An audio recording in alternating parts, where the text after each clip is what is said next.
I should say that I am Lyndell and I'm the vet, so I'm based at Wingham. So please call me or Albert or Peter Beale if you've got pasture questions at any stage, and we're happy to do feeding budgets for you, or if you've got concerns, we'll pop out as well. And there's my phone number there, so please feel free to avail yourself of that. So what are we seeing at the moment?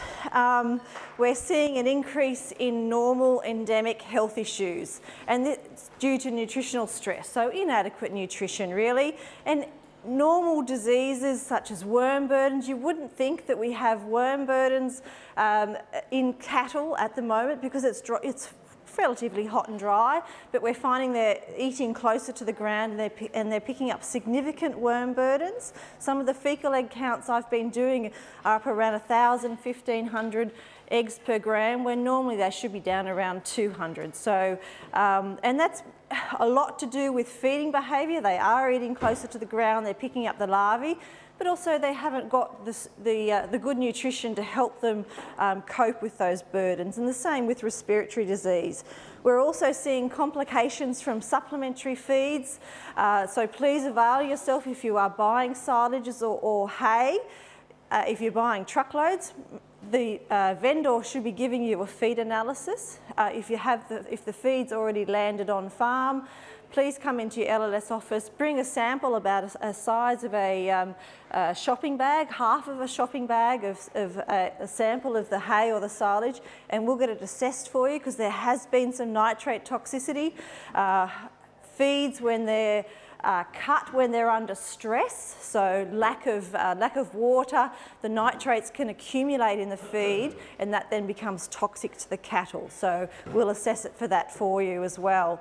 Mouldy feeds has been a bit of an issue as well, and toxic plant consumption. So make sure you have a walk around your paddock to see that something hasn't germinated, like green cestrum or oleander or whatever it may be. Cattle need to eat something, and if they're not presented with enough feed, they'll start to graze things.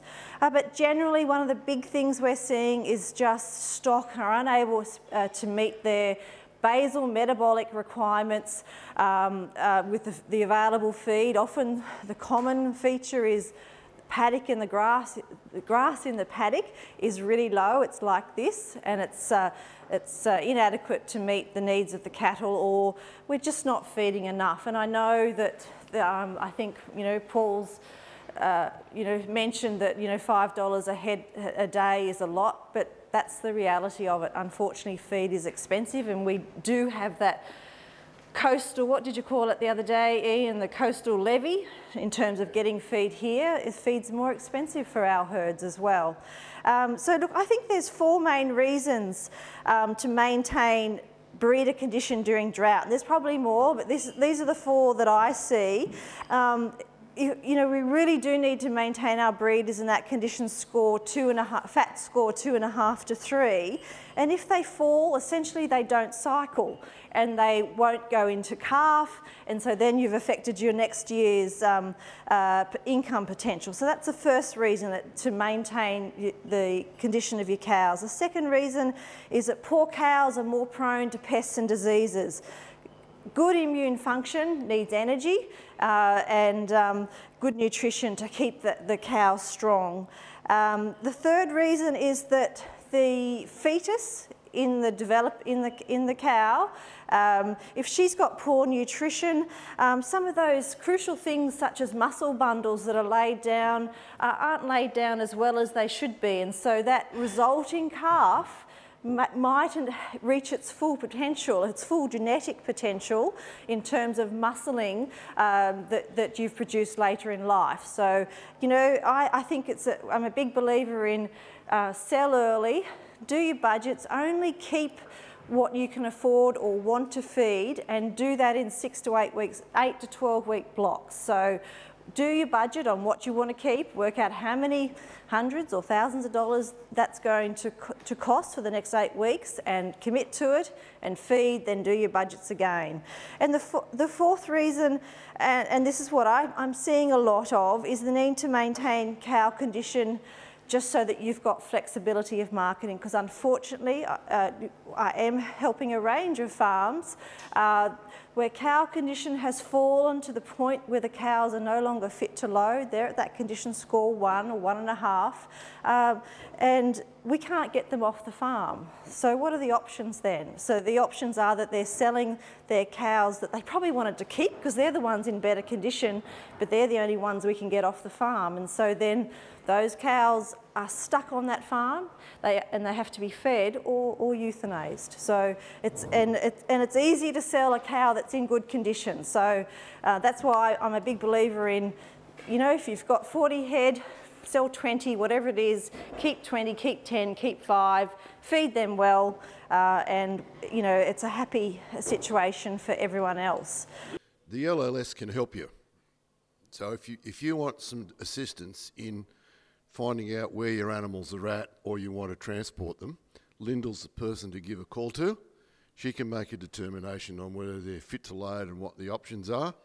The agency sector in the abattoir world will go with that, but without it, it leaves you open and with some less risk. So do that. The other thing is if you wish to surrender animals, you can do that. Basically, you go to town today and your problem is taken away. So at no cost. So that service is available. So it's not, you don't have to go through the heart-wrenching story yourself.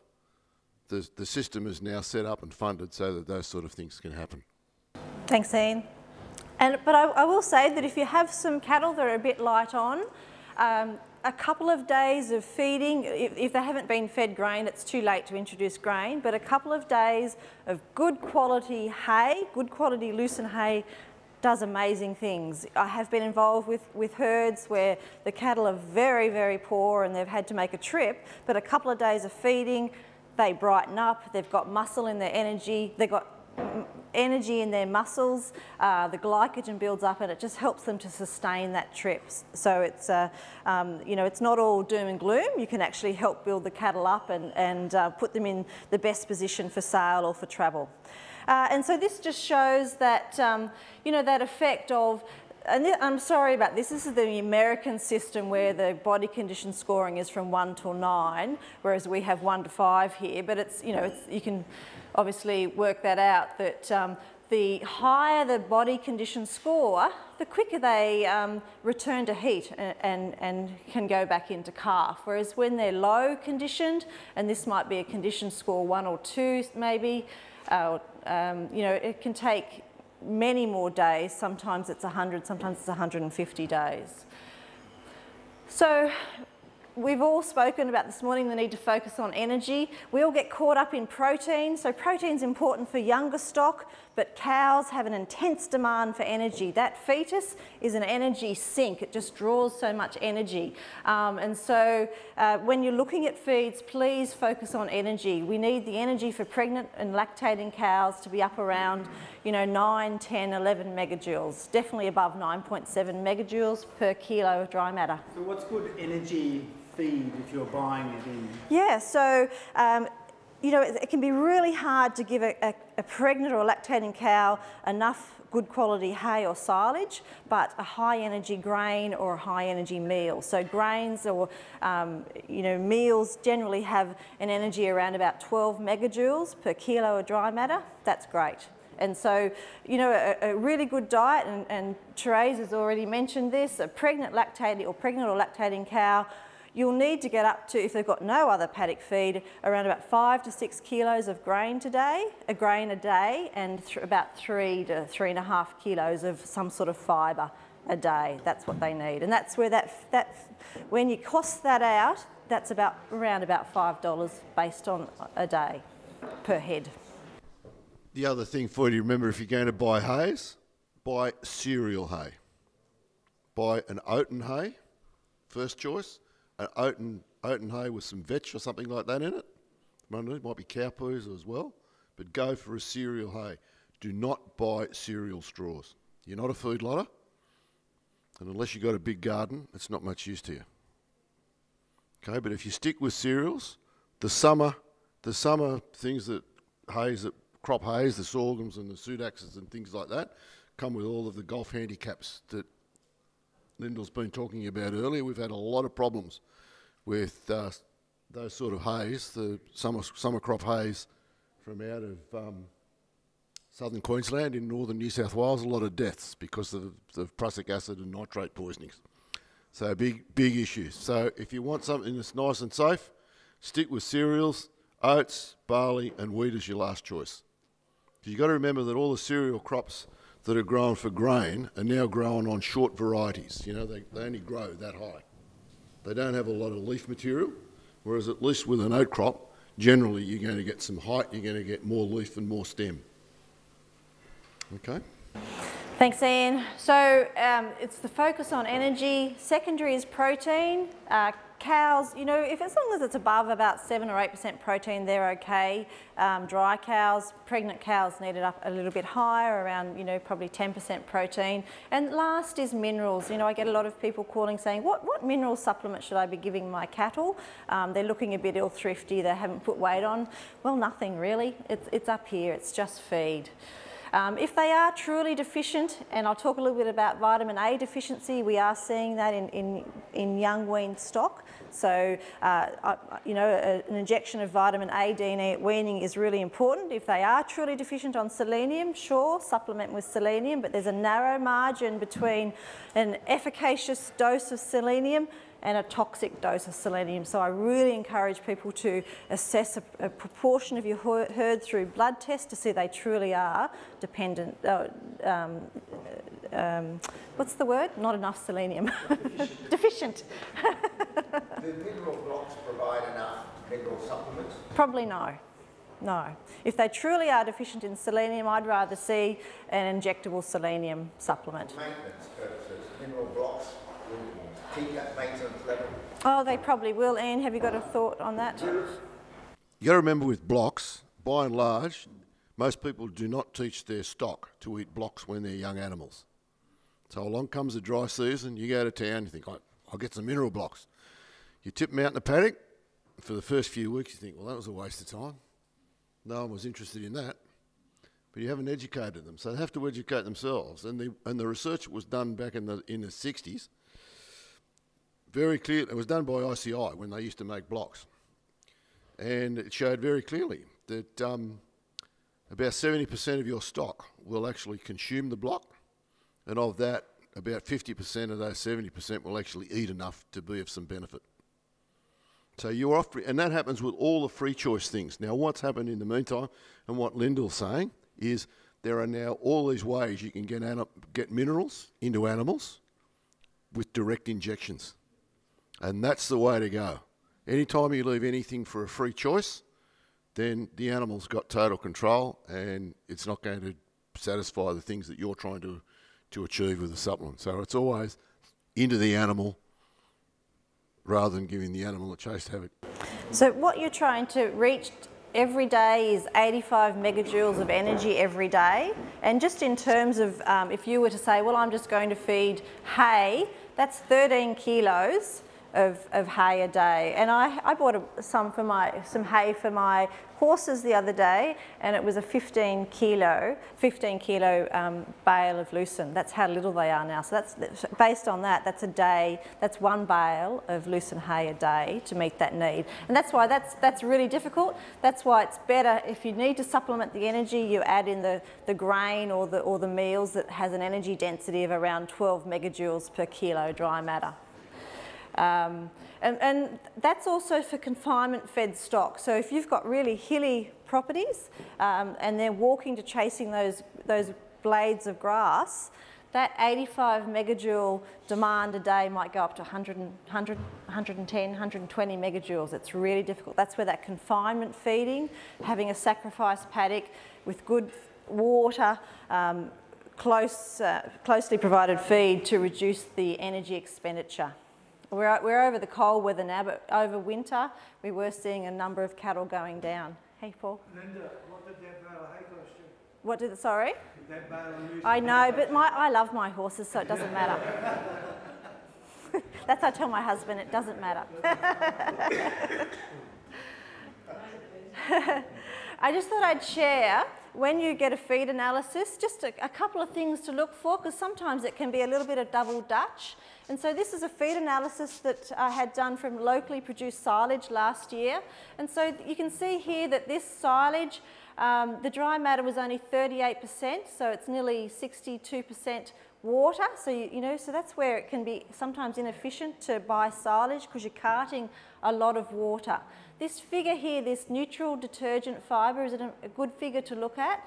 Up around 70%, that's a highly fibrous food, and when they consume that, I don't know, you didn't pick me up on saying this the other day, but I look at that, at 70%, that means that there's, what she consumes today, 70% of that material is still in the rumen tomorrow trying to be digested. Whereas if that was down around 50%, it means that it's a less fibrous material and it's a better quality. The other figure you want to look at is digestibility. So that's associated with acid detergent fibre, but digestibility, that's got a digestibility of only 48%, not great. I'd want to see that, a good quality silage having a digestibility up around 70% probably. And this ME, so megajoules of, so in women, we know the calorie of everything. You give me a bit of food, I know apple, 70 calories. Cows are in megajoules, and so 7.7 megajoules of energy per kilo of dry matter, that's low. A pregnant cow needs that figure to be above 9.7. So when you get your feed analysis, have a look at that, and that way you can start to think, gee, is this a good quality feed or is this a bad quality feed? And at the bottom here, I've been requesting nitrate, and nitrate will come back in milligrams per kilo. Anything above 5,000 milligrams per kilo of nitrate means it's in the toxic range. Take great care with feeding it. And so I just did based on that analysis, this was for a producer, I did a quick, based on that feed analysis, I did a quick budget, and it was interesting really. And so that silage, you might also think of that silage, it was a poorer quality silage, akin to a standing poorer quality feed with a bit of green feed in it in the paddock. Those cows, based on that NDF figure of 70, they can actually, maximum intake is 8.57 kilos a day of dry matter, because remember they've only got 14 hours grazing, as Ian's told us. Their tongue gets tired, they have to go away and ruminate. So the maximum they can eat of that is 8.5 kilos.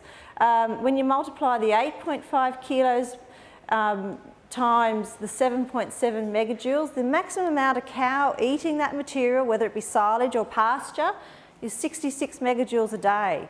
But we know she needs 85 megajoules a day to meet her metabolic requirements, to create milk, to support her calf. And so there's a deficit every day of 14 megajoules. And 500 grams of body fat releases 14 megajoules a day, so every day that cow's losing 500 grams of body fat. When all the body fat's gone, then she starts to lose muscle. And so over 3 months, she'll lose half a fat score. So that just shows you the importance of presenting the cattle with a quality feed that actually meets the... So our NDF is neutral detergent fibre. It's just a measure of the fibrous nature of the feed. So, 70 means that it's highly fibrous. If it's around about 50, that means it's probably a bit better. But that's a non-nutritionist look at feeding cows. I just thought I'd share some tips now from the upper hunter, and then we'll get on to early weaning, because early weaning is probably one of the things that the upper hunter, because after all they've been in drought for 3 years now, and those producers have had an amazing amount of experience which they've freely shared with us, and we're trying to share that with you as well. So what they, the sell early, delays and drop-in conditions just reduce your option. Confinement feeding, and to effectively feed those ones that you keep, sell everything else, but early wean. So let's get on to early wean. So this is what we're thinking. We're worried now that our cattle condition generally across the whole area is pretty low, breeder condition has fallen, and if we don't get good rain, which, you know, chances are we might not, we're a little bit worried about what that means for the calves that are on the cows. So you can effectively wean calves from 100 kilos, as Ian has shown, so that 3 to 5 month age bracket can be effectively done. So why would you do it? You would do it to, obviously, to maintain the cow condition, to ensure they get back into calf at next joining. Producing milk is energy intensive. Every litre of milk that a cow produces, she needs to use 5 more megajoules a day. But also helps you to better utilise, if you do have any high quality pasture or supplement feed. Early weaning is energetically efficient during a drought, but it's also energetically efficient outside a drought. So I think that's one of the learnings for us for the future, is that we shouldn't go back to having cows on calves at possibly at 8 or 9 months of age. You know, anything over seven months of age should be weaned, and maybe it should be back to 6 months of age.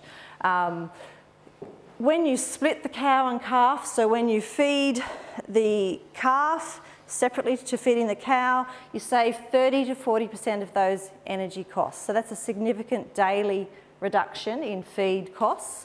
Lactation is actually inefficient. It's inefficient for a calf over 100 kilos to feed the cow, which she has to transform into milk for the calf. It actually is costly. And some of the figures on that, I think it's live weight gain or efficiency for milk is 68%, but then when you're feeding it to the cow, you multiply the 68 by 68, so the live weight gain efficiency is only 38% for the calf. And so I think Teresa might have given similar sort of figures. So, you know, that 13 kilos of hay that the lactating cow needs, if you separate them, you know, the dry cow only probably needs 7 kilos, and the weaner probably, this was for a 200 kilo weaner, I think it needs 3.5 kilos. So it's much more efficient. It also saves water. I know that water is a big issue. Once you start to run out of water, you can't really effectively water for cattle, they just drink too much. But if you separate them, the cow drinks less, and interestingly, so does the calf. But also you've got quieter cattle. You've trained those calves for life to feeders, waters, humans, and less stress, and you've got increased market flexibility by early weaning, because you've kept those cows in better condition. So if you are thinking about, and you need to probably be thinking about it now, if you think that early weaning is something that you might need to do when those calves get to 3 to 5 months of age, over 100 kilos, you know, it does take considerable prior planning. So it's not just a matter of saying, oh, I'm going to wean tomorrow and whipping the calves off the cow. It needs considerable planning to make sure that it works, because it's a lot of work. It's not a matter of just putting them in a paddock and letting them be. Those calves need to be presented with good quality, high quality feed every day. They also I would strongly suggest to vaccinate with your 5-in-1 for those calves, that first vaccine while the calves are still on their mum. So that takes a bit of prior planning, so that when they're separated from their mum and they're starting to be fed, they've got protection against pulpy kidney. Also protection against any blackleg issues or tetanus. If they haven't been on green feed for 3 to 4 months, we are starting to see vitamin A deficiency in drought-weaned cattle or calves. Vitamin A is really important for immunity. So an injection of A, D and E at weaning is very beneficial. Just take care, because it's a really oily injection, and it causes a bit of muscle soreness. So, you know, do it beforehand. You don't want, weaning is very stressful for calves. You don't want them to be sore from injections. It's going to prevent them from actually accessing the feeders. You know, they might have a sore leg or a sore neck. Pink eye vaccine, congregating around feeders, especially if those feeders are up high. The haze can scratch the eyes, and that can let pink eye bacteria in. So consider vaccinating for pink eye 3 to 6 weeks before weaning. So these are all things that need to be done even before the cows are moved off. Creep feeding, Ian's already spoken about this. It's really good if you can creep feed the calves 2 weeks while they're still on their mums so that they get used to eating this novel feed. And it helps to the rumen to adapt so that the microflora in the rumen is adapting to digesting and breaking down this highly fermentable carbohydrate. Really important to give them a drench at weaning. So 4 months of age, we are starting to see worm burdens at that age because sometimes that, and the woody calves, the woody calves are those ones that have got the dry, rough coat. They're probably not getting enough milk from their mums anyway, so they're having to have foraged for quite a bit of food in the paddock and have picked up worm burdens. A multi-active drench. So weaning is very stressful. You want to give them all the help they can get.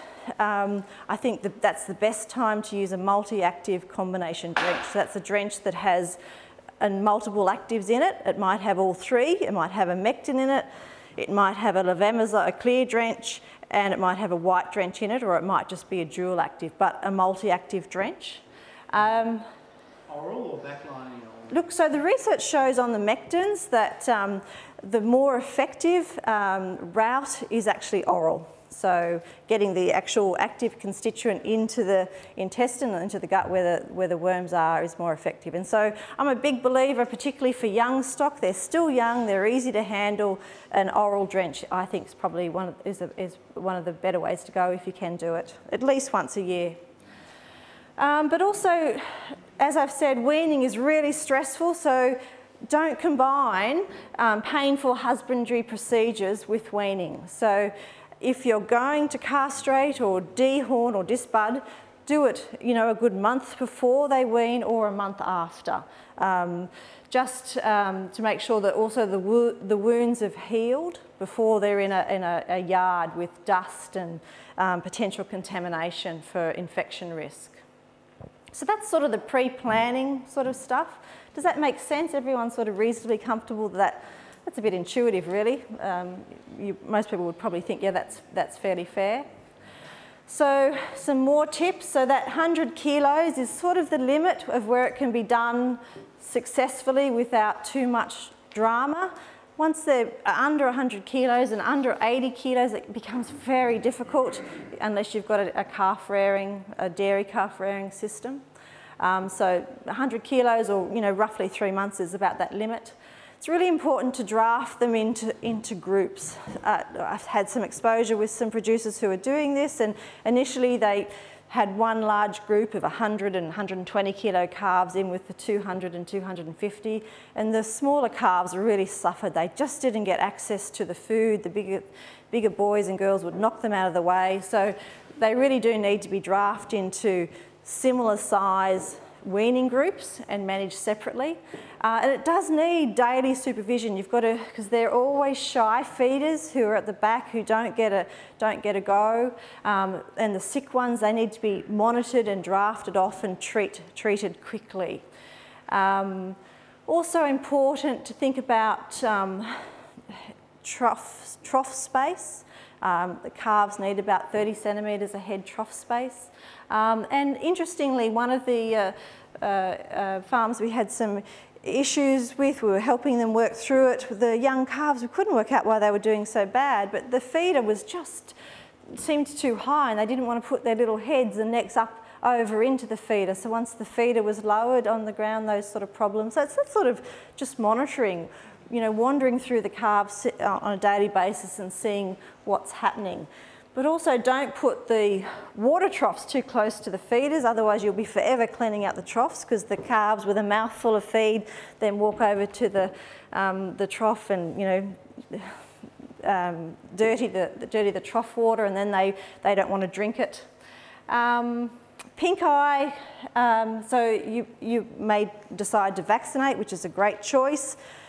Whether you vaccinate or you just control flies, fly control is really important, even when you vaccinate for pink eye. So a backliner, and make sure you put it high up on the pole to control flies and control the dust in the yard. So these are all things just to help give these calves the best start.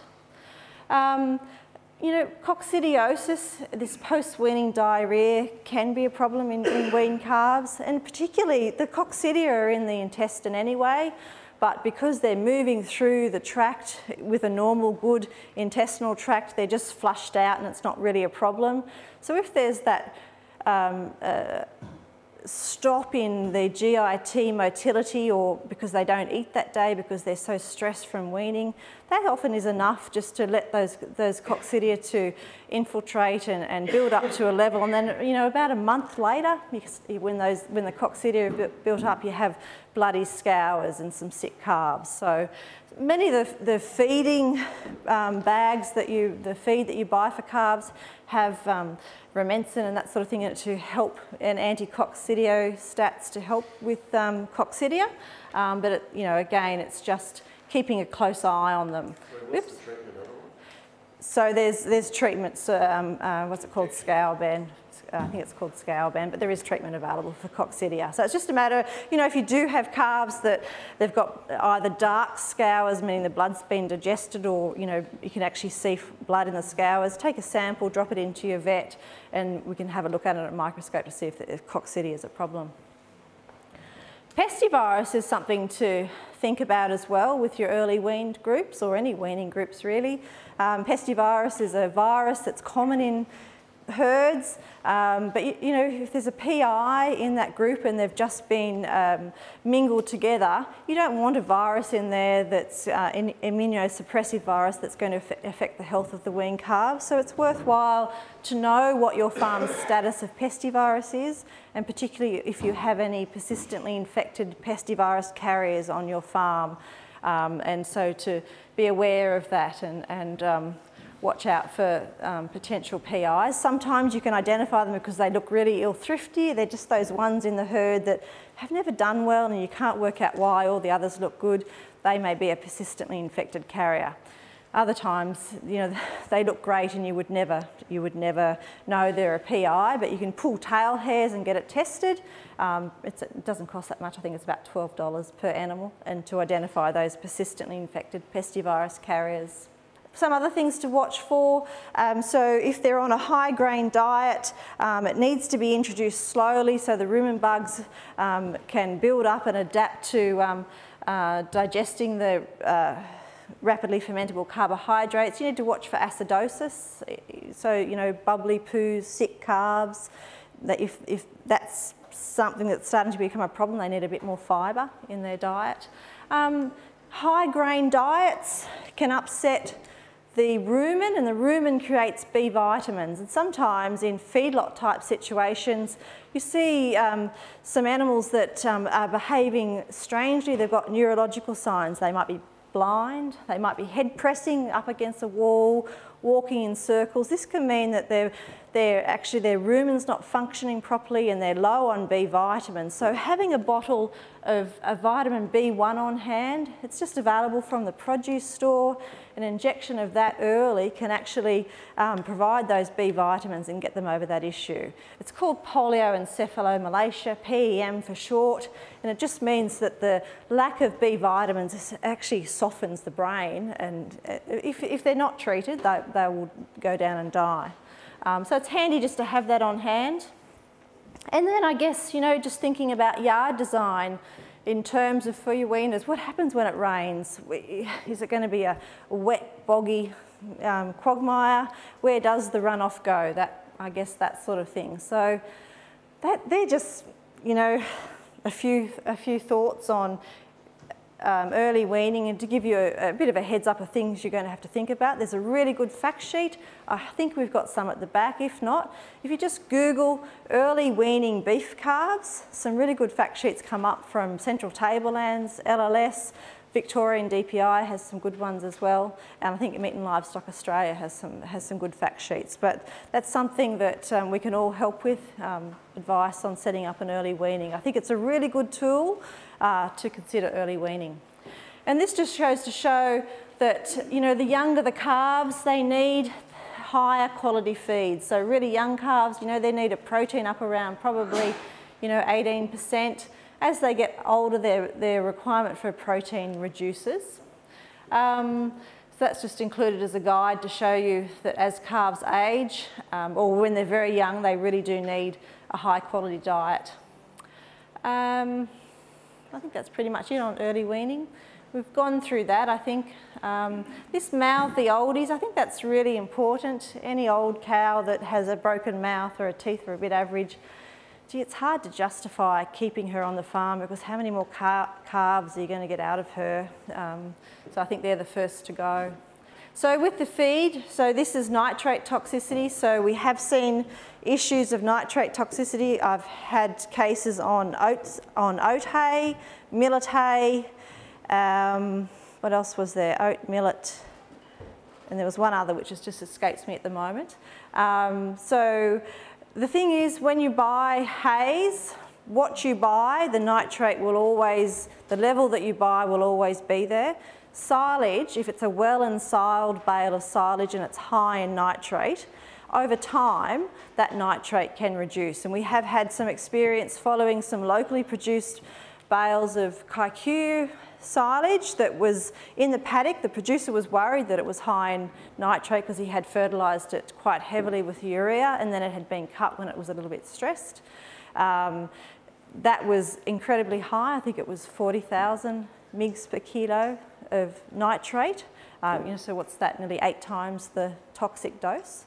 After a couple of months though, that material was safe. It was down to about 20 milligrams per kilo. So that's just to mention that silage was, some people have bought silage, it's been tested and it's been too high and they've wanted to throw it out, but actually no, just let it sit there and retest it. And you might find that if it's been well ensiled, it's okay to use. Hay is a bit different. My understanding is that the nitrate content of hays doesn't change. So with the feed, so this is nitrate toxicity. So we have seen issues of nitrate toxicity. I've had cases on oat hay, millet hay. What else was there? Oat, millet, and there was one other which just escapes me at the moment. So the thing is, when you buy hays, what you buy, the nitrate will always, the level that you buy will always be there.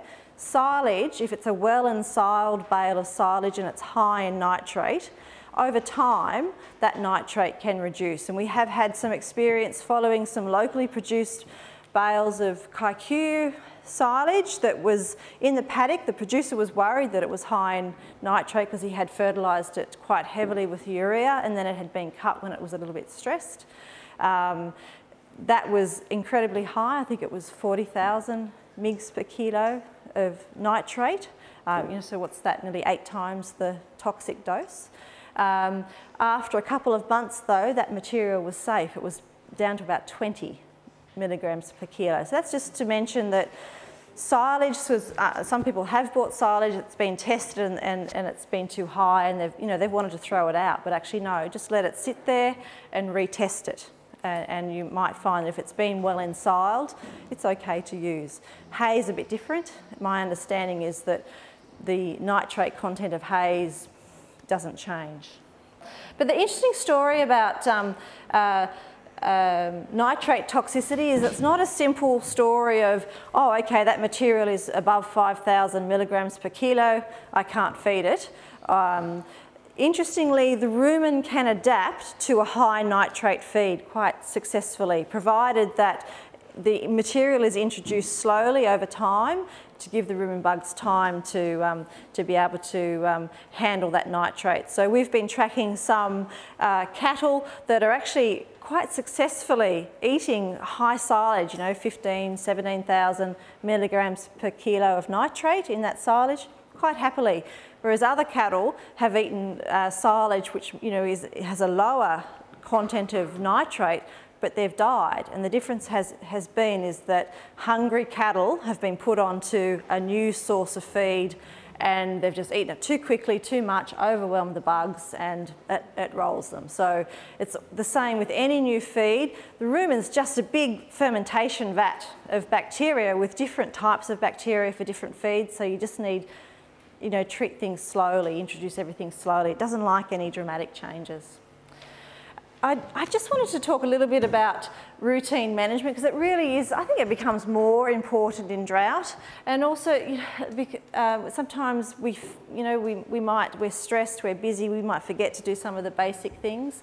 But just a reminder that with your 5-in-1 vaccinations for clostridial diseases, it's absolutely crucial. Calves have to have 2 shots of the vaccine from 4 to 6 weeks of age, and then a minimum of a yearly booster of 5-in-1 or 7-in-1 for life. You know, you don't forget to give your 7 or 8-year-old cows their booster, because you will come unstuck at some point. We go to too many causes of blackleg in, you know, stock that are under 2 or 3 years, or pulpy kidney when there's been a change of feed.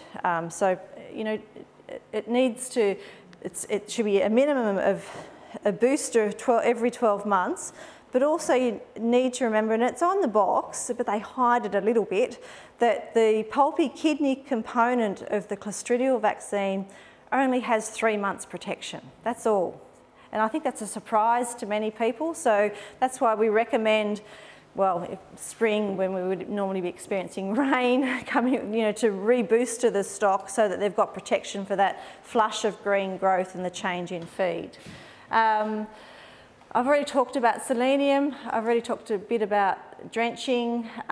We are seeing increases in worm burden, so actually I've got a slide on drenching, so I won't go into that just yet. Please don't forget about Vibrio. We still see, and there's a bit ticking around more than there should be, of vibriosis, which is a venereal disease of bulls that causes early fetal loss. You know, every bull needs to have been vaccinated with VibrioVax every year. It's a simple way to prevent lack of calves. So, you know, death by blackleg, which is protected very well by an up-to-date vaccination with clostridial disease, we see more cases in drought. And we think it's because the stock are eating closer to the ground, ingesting a bit of soil, ingesting the spores. And so if you can, just please maintain that vaccination. You won't lose stock from blackleg. And that's what they look like. They're tight, they're bloated up, they're quite smelly because the bacteria are gas producing, and they create putrefaction, can't even say it, quite quickly. So protect. And pulpy kidney is the same thing. It's the clostridial bacteria. It's in the gut anyway, but it's that change of feed and dynamics of the gut which allows the bacteria to proliferate and causes you know, a very sudden death in stock. And so that's just to show that the 5-in-1 and the 7-in-1, so they do the same 5 clostridial diseases, but the 7-in-1 also covers leptospirosis. And leptospirosis is a bacteria that can cause reproductive issues in cattle, but it's also zoonotic. So we can become infected with leptospirosis when a cow who may be infected, and you won't know she's infected because often they show no clinical signs. The bacteria lodges in the kidneys, and when they urinate, and if you happen to be in the yards and you get a splash into the eye, you just become infected with leptospirosis, and it's a nasty disease. So my recommendation is for breeders, for an absolute minimum, a 7-in-1 once a year in terms of the booster. And in between times, if you need to booster to protect against pulpy kidney for change of feed, just give them a 5-in-1, because the 5-in-1 is probably 50 cents, 45 to 50 cents a shot, whereas the 7-in-1 is $1.50 a vaccine. And for calves? Calves. 7-in-1 or 5-in-1? Well, if they're breeders, you know, I would do the 7-in-1, absolute minimum, but it's your choice. I do all my calves, whether they're male or female, with 7-in-1. I'm quite risk averse. A little bit of knowledge on bacteria and diseases makes you a bit paranoid. So I do 7-in-1 for everything, but you know, it's up to your, and all dairies do. If you have workers coming to your property, I think it's important that your stock are vaccinated with against leptospirosis, because if one of your workers gets sick, I don't know that Workplace Health and Safety would look upon you too favourably if you hadn't taken steps to prevent your staff from being infected. We always have horses 7-in-1. Yes. Is that necessary or not? Horses? I think he said bulls. Bulls? Bulls. Yeah, look, I think you know, bulls are in the yards. You do handle them, so I think why not? Yeah. Is there any advantage in doing it while the cow's pregnant? Yes, so that was on my slide. So the best, when is the time to vaccinate? Thank you for that. I didn't pay you for that question. So you want good transfer of antibodies in the colostrum. So ideally, vaccinate your breeders 2 to 3 months before calving, and that way you get the maximum transfer into the calves, and so calves then have protection for their first couple of months of life. Do is they just do it when the calves are weaned. Cows come into the yards, weaned, preg-tested, vaccinated, out they go. They don't have to see them again until the cows come in to be marked, to have their calves marked. The thing that you find is often resellers will only sell 7 in 1, not necessarily 5 in 1. You might have to order that in. Some of the smaller produce stores, so you just need to check that out and see what they're stocking. Yeah, well, you just keep an eye, because you have to remember the vaccine market in Australia is infinitesimal. It's less than $5 million a year.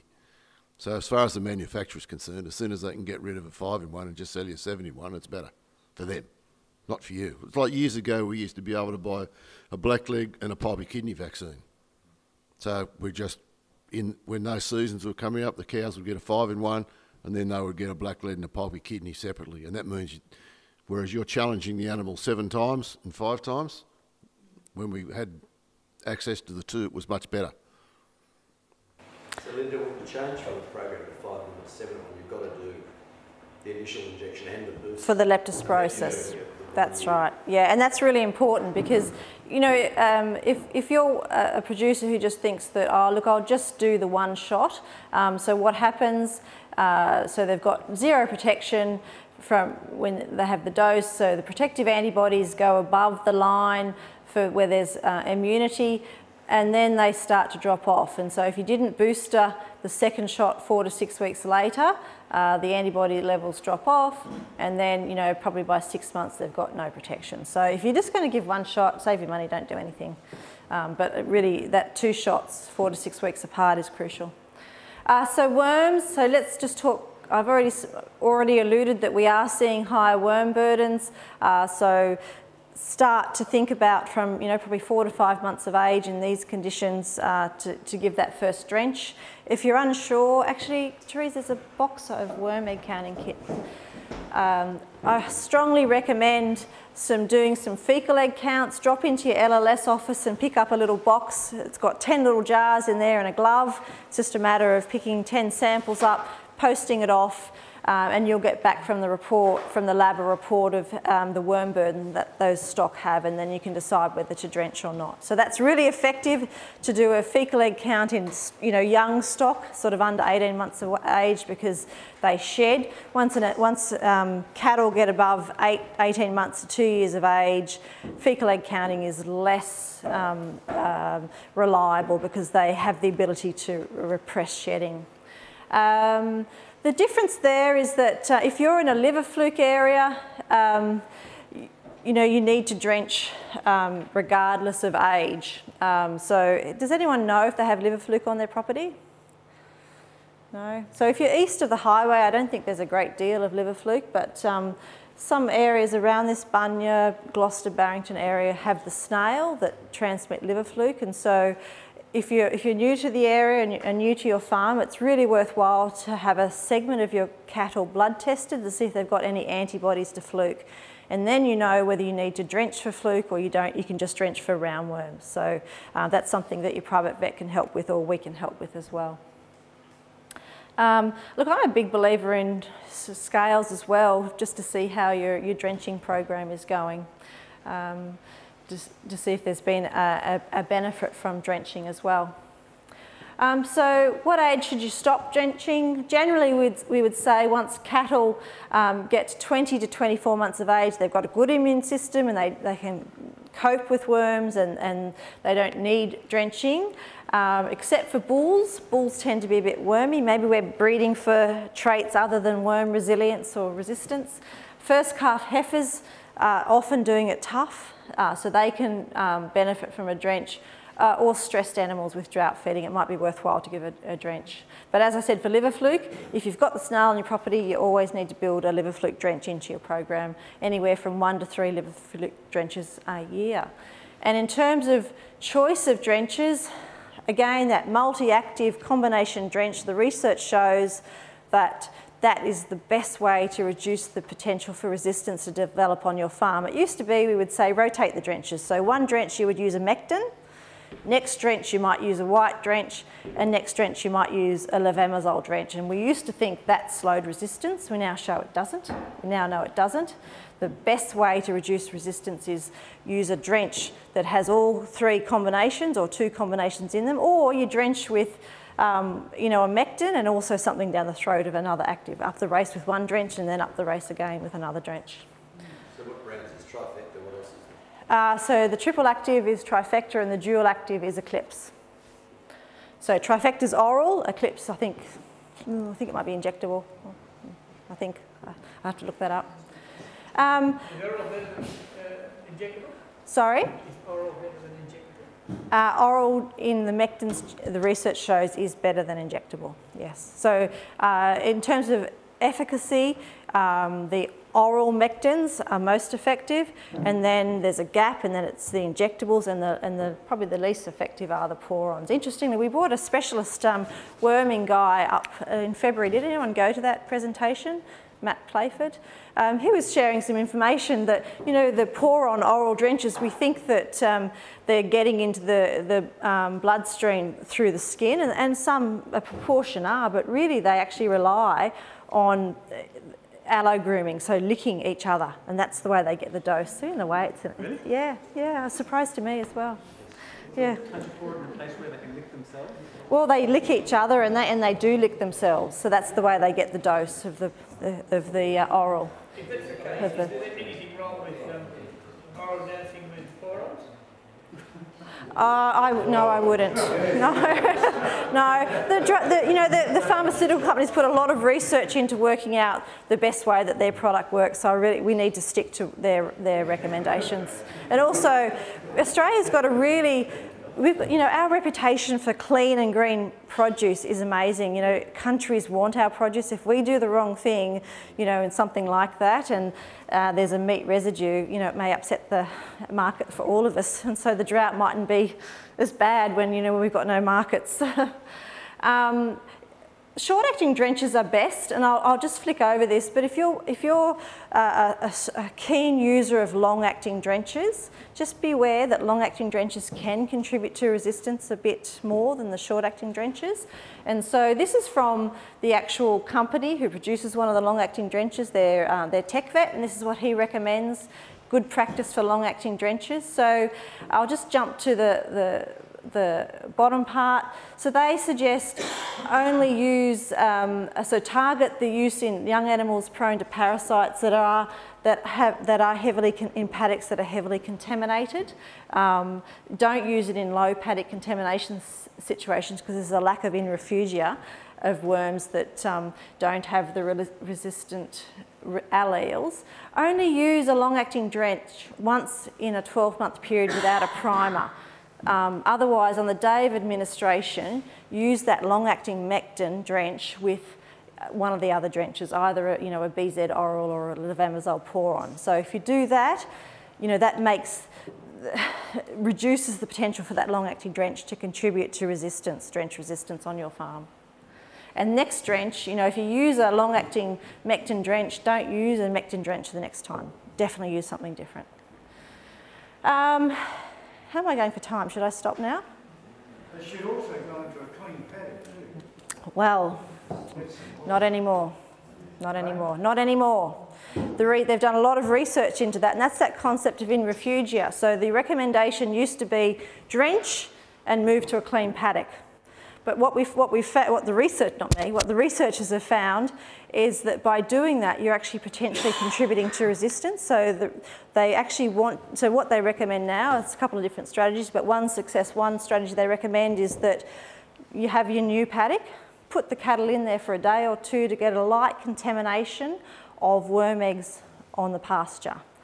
And that means that then when you drench and you get rid of all the parasites in the gut that are susceptible to the drench, and the only ones left there are the ones that are resistant. And so when those cattle are in that paddock and they're defecating and the eggs are coming out and they've got the resistant allele, so they're genetically resistant, you don't have 100% population of resistant worms. They're breeding with non-resistant genetics, and so that slows it down.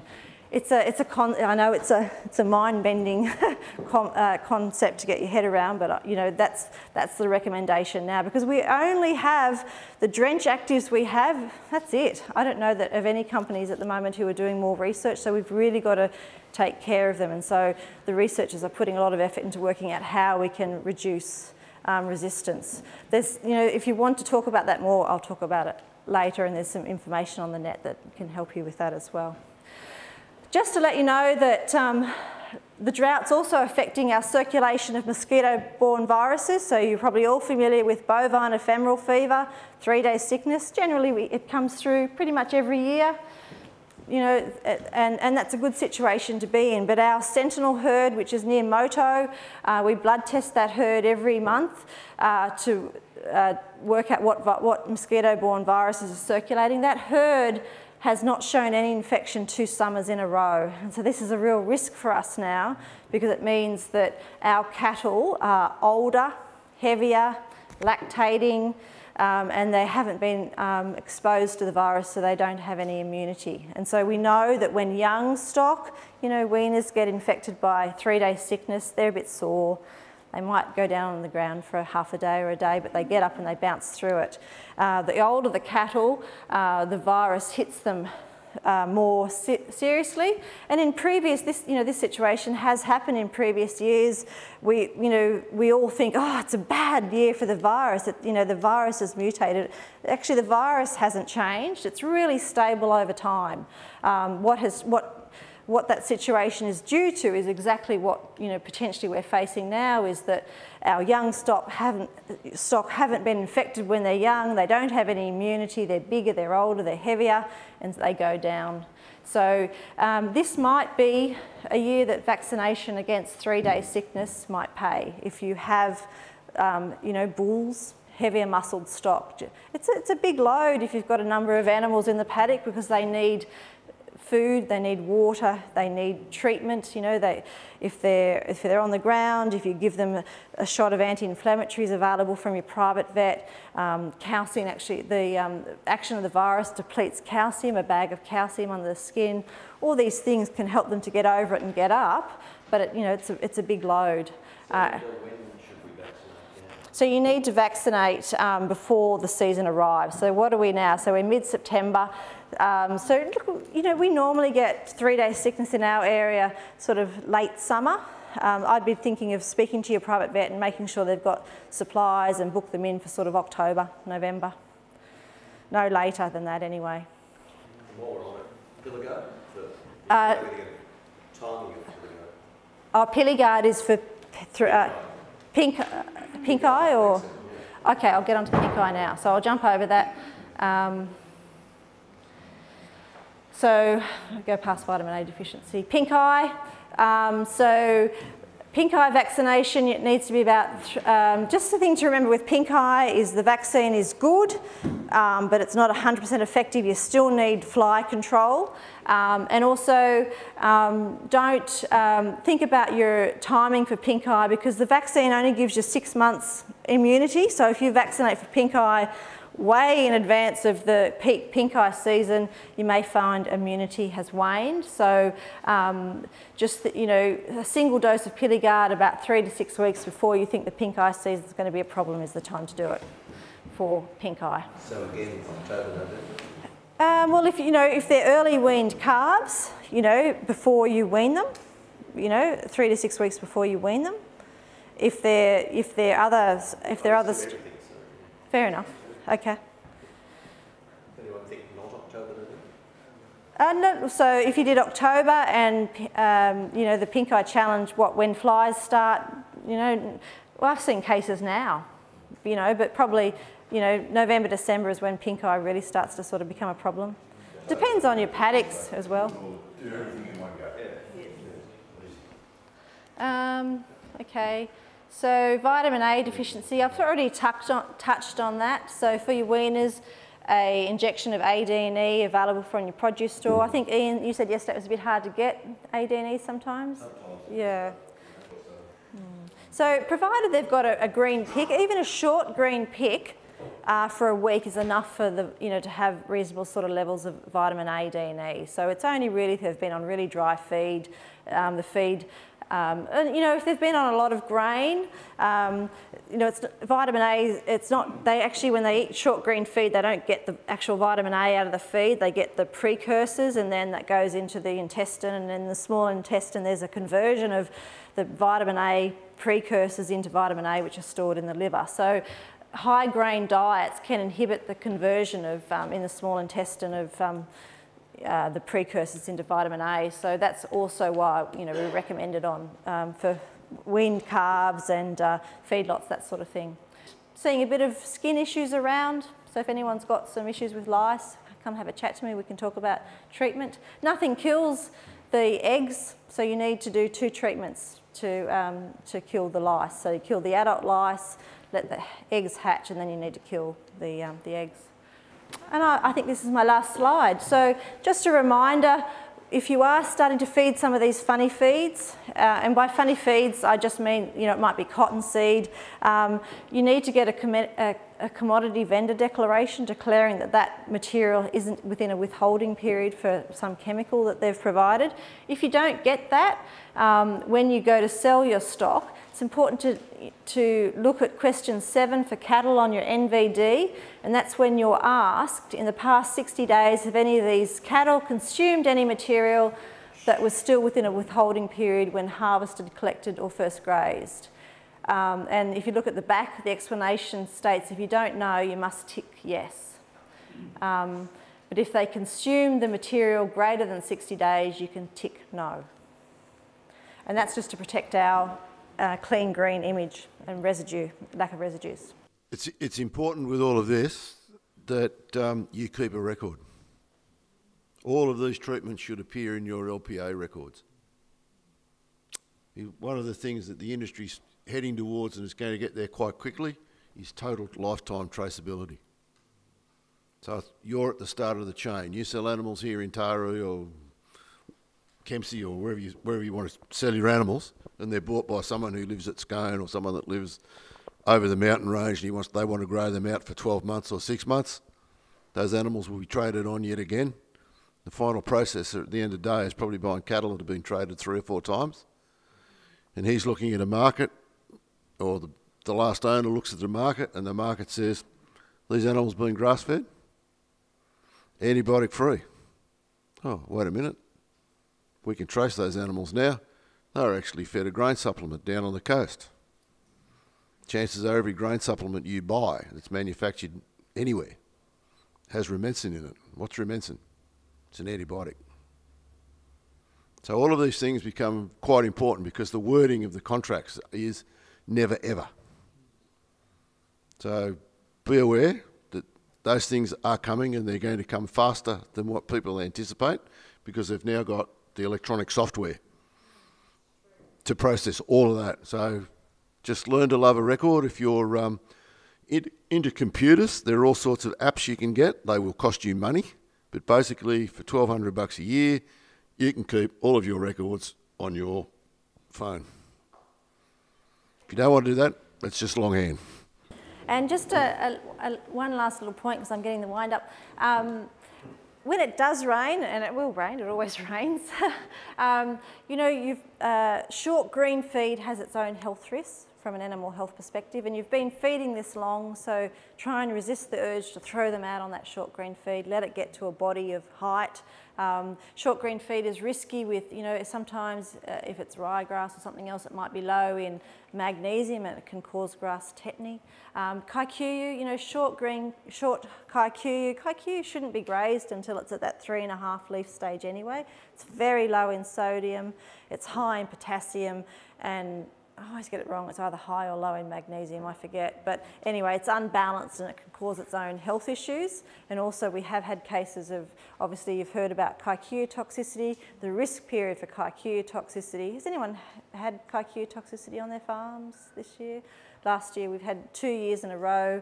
Drought affected kikuyu, under stress, drought-breaking rains. We're not quite sure why, whether it's a fungus or something, but the kikuyu becomes toxic and it kills the cattle. It affects their rumen, the water flow in the rumen. Their rumen becomes quite leaky and necrotic. So, you know, I guess just the message is, you know, wait till there's a body of feed before you put the cattle out onto it. And lastly, please think about your own health. There have been a lot of increase in Q fever cases with the drought, and the Department of Health has been putting out warnings to people reminding that Q fever is spread by livestock. It's also spread by wildlife as well. It's incredibly infectious. One bacterium is enough to cause an infection in human, and 1 gram of uterine tissue has 1 million Q fever bacteria. So there's good potential if you're around livestock that you'll be infected by Q fever. It's a horrible disease for people to get. At the minimum, it might just be a bad flu, but often can cause endocarditis, heart effects, long-term chronic fatigue. So please go to your doctor, get a test to see if you've been ever been exposed to Q fever. If you're naive, you need to be vaccinated. Thank you. You can get vaccinated. Australia, we don't vaccinate our stock for Q fever, but there's a very good vaccine. I'm vaccinated. Most vets are vaccinated against Q fever. So I really encourage you. You don't want to get sick with something that's preventable like that. Thank you.